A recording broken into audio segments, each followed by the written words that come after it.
Hello दोस्तों, नमस्कार। स्वागत है आप सभी का मोटिवेशन स्टडी के ऑफिशियल यूट्यूब चैनल में। और देखिएगा, आपका शिक्षक भर्ती संबंधित चाहे आपका वर्ग 3 हो, वर्ग 2, वर्ग 1, रीट, इसके अलावा सभी टेट एग्जाम के लिए जो भी आपका डाउट्स बनते हैं या आपका प्रिपरेशन हो, उसकी में आपको बिल्कुल ऑथेंटिक तरीके से जो है प्रिपरेशन भी आपका करवाएंगे या करवा रहे हैं। इसके अलावा जो भी आपका क्वेरीज होती है आपकी, उन पर मैं वीडियो ज़रूर लाता हूँ। देखिएगा, आज एक बहुत अच्छा थॉट मुझे मिला था और मैं उसे बिल्कुल आपके लिए लेकर आया हूँ। आपकी परिस्थिति बुरी नहीं है और न ही आपका भाग्य बुरा है, सिर्फ आपका समय थोड़ा कठोर है और वह भी स्थायी नहीं है। जैसा कि अभी जो आपका माहौल बना हुआ है पैंडमिक का, तो वो देखिए कोई स्थायी नहीं है।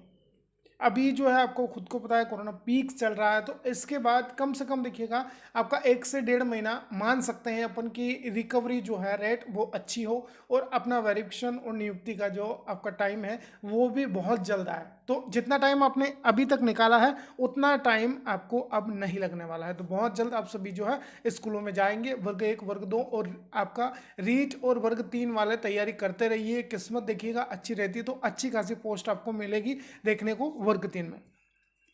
तो बात करें, टाइम जो है जैसा अभी हम सभी मिलकर फेस कर रहे हैं वो देखिएगा परमानेंटली, आपका कह सकते हैं सॉरी, परमानेंटली नहीं रहने वाला है, स्थायी। तो फिर जो है चिंता में आप अपने आप को दुख मत दीजिए, टेंशन मत दीजिए, निकल जाएगा टाइम पीरियड। आज का जो देखिएगा विभिन्न जो क्वेरीज थी उन पर मैं वीडियो ज़रूर लेकर आता हूँ आपके लिए। देखिए, बार बार कमेंट आ रहे हैं कि हमारे लिए सही क्या है।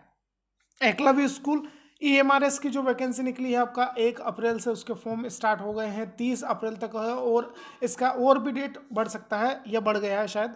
इसके अलावा बात करें ईएमआरएस हमारे लिए बेस्ट है या वर्ग 3 एमपीटेट की तैयारी करें, तो देखिएगा बेस्ट की बात करूं तो दोनों ही देखिए अपनी अपनी जगह जो है बेस्ट है। ईएमआरएस भी है और वर्ग 3 एमपीटेट भी है। जिनके पास देखिएगा केवल और केवल आपका डीएलएड डीएड है वो वर्ग 3 की प्रिपरेशन करते रहिए। इसके अलावा बीएड, इसके अलावा ग्रेजुएशन कंप्लीट है आपका, बैचलर डिग्री, वो भी आपका स्पेसिफिक जो सब्जेक्ट है, विशेष सब्जेक्ट जैसे हिंदी है आपका, संस्कृत है, इंग्लिश लिटरेचर है, इस तरह से जो है आपने किया है बीएससी बीकॉम या आपका बात करें बीए, तो आप ईएमआरएस जो स्कूल है आपका एकलव्य स्कूल की जो वैकेंसी निकली है सभी यह जो है ऑल इंडिया लेवल पर है। अदर स्टेट में भी है, राजस्थान में है, मध्य प्रदेश में है, यूपी में, अलग अलग स्टेट में जो है ये वैकेंसी आपका निकली है। सबसे ज़्यादा वैकेंसी बात करें तो एमपी में है।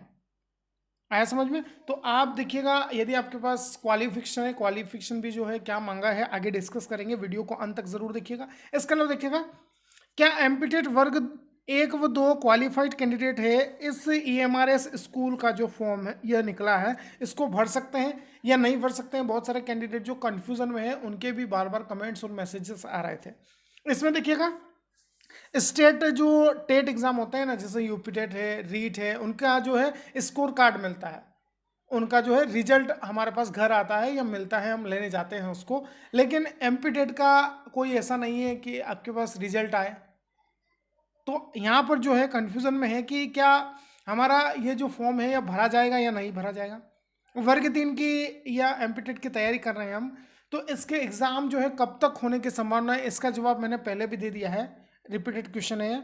और यदि रीट एग्ज़ाम देते हैं हम एज ए एमपी के कैंडिडेट है तो अदर स्टेट में कितना चांस बनता है हमारा, और वर्ग 1 व 2 की नियुक्ति कब तक मिलने की संभावना है। तो जैसा मैंने अभी आपको ऊपर डिस्कस किया है कि 5 मई तक का जो समय है विभाग ने दिया है कि 5 मई को जो है आपकी स्थिति पर जो है गौर किया जाएगा, किस तरह से जो है यदि वेरिफिकेशन के लिए अनुकूल है परिस्थितियां तो बिल्कुल आपको यही महीने मतलब मई में भी जो है आपका मई महीने में ही आपका जो वेरिफिकेशन है वो करवा लिया जाएगा पूर्ण तरीके से, किसी को भी बाकी नहीं रखा जाएगा। देखिए, एक कैंडिडेट भी बचता है तो पूरी भर्ती प्रक्रिया जो है प्रभावित होती है, ये आप खुद जानते हैं, आप खुद इतने मैच्योर है कि आपने वर्ग 1 2 का एग्जाम जो है क्वालिफाई किया है। तो मैं भी, आप क्या इस पर अपनी राय रखेंगे कमेंट बॉक्स में जरूर बताइएगा। मैं तो मानता हूं कि देखिएगा दीपावली से पहले पहले जो 2021 की दीपावली है इससे पहले पहले आप स्कूल जा सकेंगे। आपकी क्या राय है?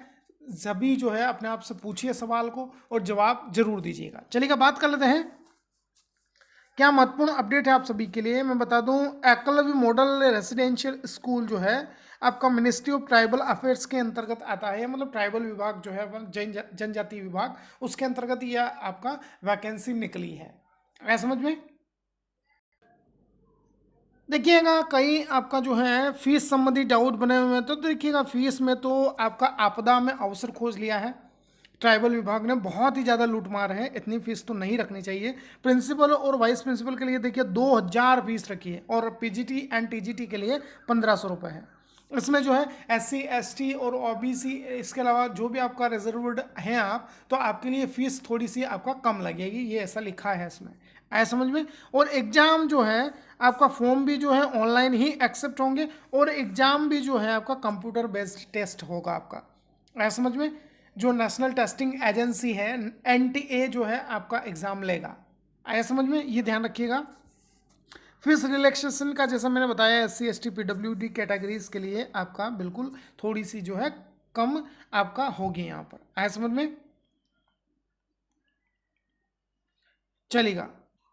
देखिए सॉरी यहाँ पर लिखा है no fees is required to be paid by candidate, तो बिल्कुल सही है, आपके लिए अच्छी खबर आई है, मैंने ध्यान से पढ़ा रही हूँ उसको। एससी एसटी और पीडब्ल्यूडी कैंडिडेट हैं उनके लिए कोई फीस नहीं लग रही है, देखिए यहाँ लिखा है क्लियरली, फी रिलैक्सेशन वाले कॉलम में देखिए आप, तो ये बहुत अच्छी बात है आपके लिए, भरिए फॉर्म को। अब बात करते हैं, देखिए सबसे महत्वपूर्ण अपडेट क्या है आपके लिए, जो बार बार आप कमेंट कर रहे थे कि सर वर्ग 1-2 के क्वालिफाई कैंडिडेट जो है इस एग्जाम को दे पाएंगे या नहीं दे पाएंगे, या फॉर्म फिल करें या नहीं करें। तो देखिएगा टीजीटी के लिए बात करें, ट्रेंड ग्रेजुएट जो टीचर्स हैं उनके लिए देखिएगा हिंदी साहित्य से है आपका, तो Hindi as a subject in all the 3 years, मतलब जो आपका अंडर ग्रेजुएशन है या यूजी है वह हिंदी साहित्य सॉरी हिंदी सब्जेक्ट होना चाहिए आपका, साहित्य नहीं लिखा है उसमें, हिंदी सब्जेक्ट जो है आपका 3 सालों में आपका होना चाहिए।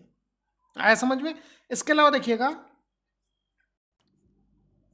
इंग्लिश की बात करें तो टीजीटी इंग्लिश की बात करें तो इंग्लिश आपका 3 सालों में आपका सब्जेक्ट होना चाहिए। फाउंडेशन इंग्लिश हिंदी मान्य नहीं होगी, एक आपका सब्जेक्ट होना चाहिए, कंसर्न सब्जेक्ट की बात की गई है। और एसएसटी के लिए आपका सब्जेक्ट बताए हैं, ग्रेजुएशन लेवल के लिए हिस्ट्री हो सकता है, geography, economics and political science, of which one must be either history और ज्योग्राफी। देखिएगा एक सब्जेक्ट, 2 सब्जेक्ट की बात की गई है यहाँ पर मेन सब्जेक्ट की, इसमें से देखिएगा एक हिस्ट्री या ज्योग्राफी आपके होना ही चाहिए अगर आप एसएसटी से भरेंगे तो। इसके अलावा देखिएगा मैथ्स वालों की बात करें तो mathematics as an main subject at graduation level with one of the following as a second subject, physics हो सेकंड सब्जेक्ट में, पहला तो मैथ्स होना चाहिए। इसके अलावा physics, chemistry, electronics, computer science, economics, commerce and statics, बिल्कुल मैथ्स के लिए भर सकते हैं आप, इकोनॉमिक्स सब्जेक्ट हो, कॉमर्स या स्टैटिक्स आपका सब्जेक्ट हो।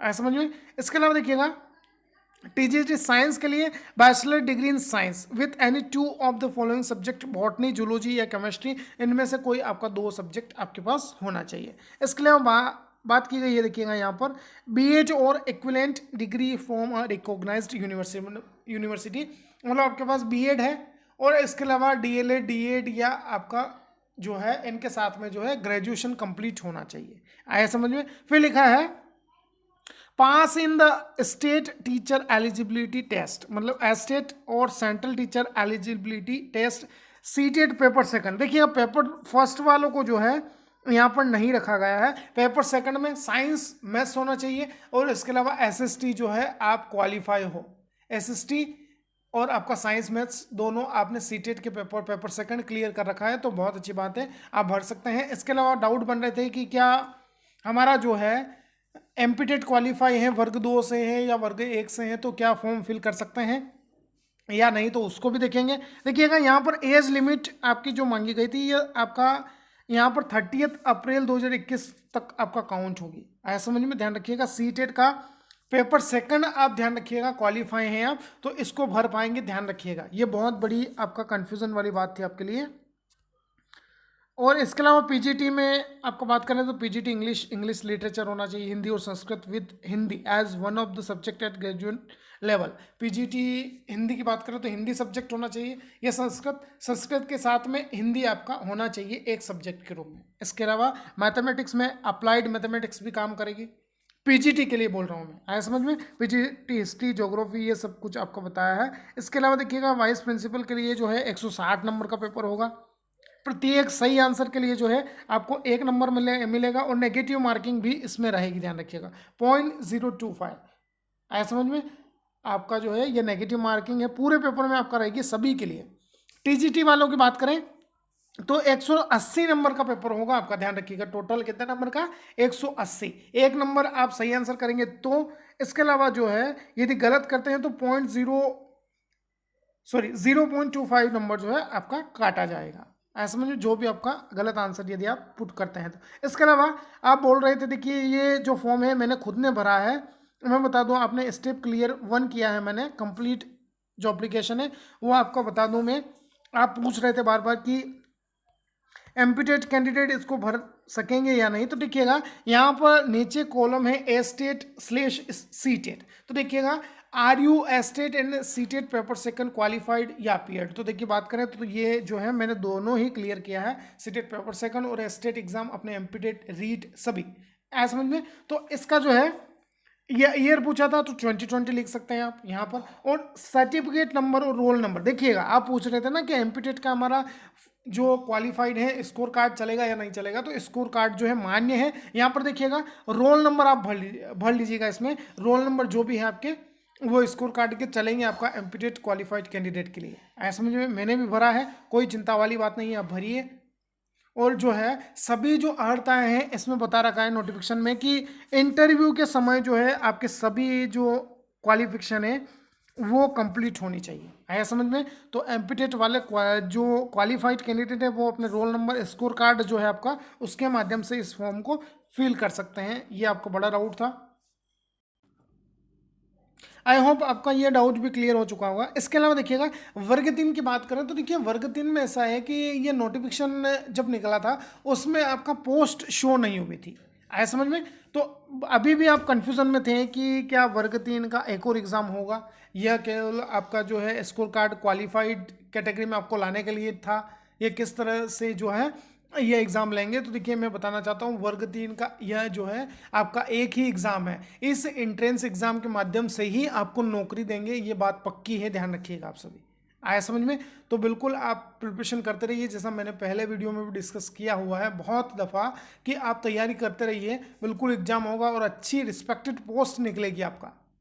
तो बिल्कुल अभी से लगेंगे तो अच्छा खासा आप बिल्कुल कर सकते हैं। और देखिएगा रीट एग्जाम के संबंध में आप पूछ रहे थे कि कितने चांस बनते हैं अदर स्टेट वालों के, तो देखिएगा अच्छे नंबर लाते हैं अब तो 5% जो कैंडिडेट है उनकी लिस्ट निकलेगी आपका, तो उसमें आपका नाम भी हो सकता है मेरिट लिस्ट में। प्रिपरेशन जो है सभी एग्जाम जो है देखिएगा डेडिकेशन के साथ आपकी मेहनत मांगते हैं, बिल्कुल ऐसे नहीं कि आजकल जो उठने और एग्जाम देने उठकर जो एग्जाम देने जाते हैं वो ट्रेंड खत्म हो चुका है। ज़्यादा से ज़्यादा निचोड़ और मेहनत की आवश्यकता है आपको। ये आई होप आपको अच्छा लगा होगा वीडियो। अच्छा लगे तो लाइक शेयर कमेंट और चैनल को सब्सक्राइब ज़रूर करिएगा। आपके जो भी क्वेरीज हैं कमेंट्स आप बिल्कुल जो है इनको लिखिए कमेंट बॉक्स में। थैंक यू फॉर वॉचिंग, मिलते हैं एक नए अपडेट के साथ।